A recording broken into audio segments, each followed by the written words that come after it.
మహాదేవుడిని ముక్కంటిగా వ్యవహరిస్తారు కదా. శివుడికి ఈ మూడో కన్ను అనేది ఎలా వచ్చింది? శివుడికి మూడవ కన్ను రావడం గురించి స్కంద పురాణం, శివపురాణం వీటిల్లో మనకు పలు వృత్తాంతాలు ఉన్నాయి.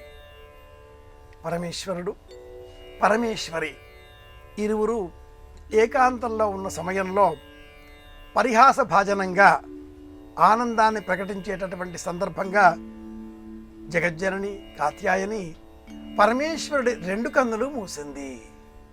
మనం కూడా దాగుడు మూతలు అనే ఆట ఆడుతూ చిన్నప్పుడు ఇలాంటి బాల్య చేష్టనే చేసేవారం కదా.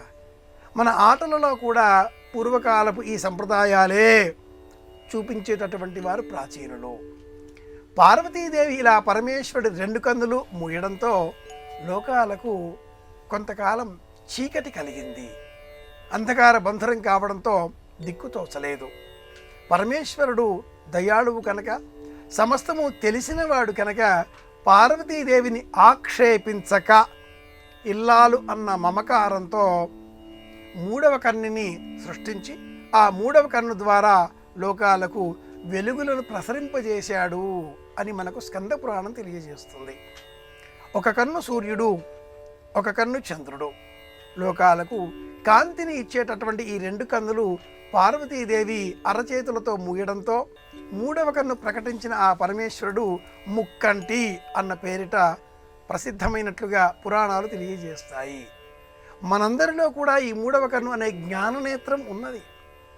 కన్నులు చూస్తున్నాయి అంటే అర్థం చర్మచక్షుసులు చూడడం లేదు. ఈ కంటి ద్వారా మనస్సు గుర్తిస్తున్నది. ఆ మనస్సు అనేది మూడవ కన్ను, తృతీయ నేత్రం. కన్నులు మూసుకొని కూడా మనం లోకాన్ని చూడగలుగుతాం. కిం జ్యోతిస్తవ భానుమాన హనిమే రాత్రౌ ప్రదీపాదికం స్యాదేకం రవిదీప దర్శన విధౌ కిం జ్యోతిరాక్ష్యాహిమే.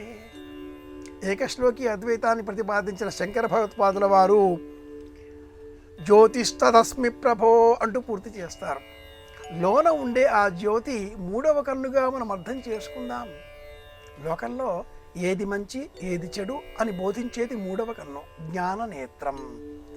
వినియోగిస్తే సక్రమంగా మనం ప్రవర్తించగలుగుతాం, లేని ఎడల అధపాతాళానికి చేరుకుంటాం. శివుడికి మూడవ కన్ను ఏర్పడిన విధానాన్ని పురాణం ఇలా వివరిస్తుంది. మనం కూడా మనలో ఉండేటటువంటి జ్ఞాననేత్రాన్ని వినియోగించే ప్రయత్నం ప్రారంభం చేద్దాం.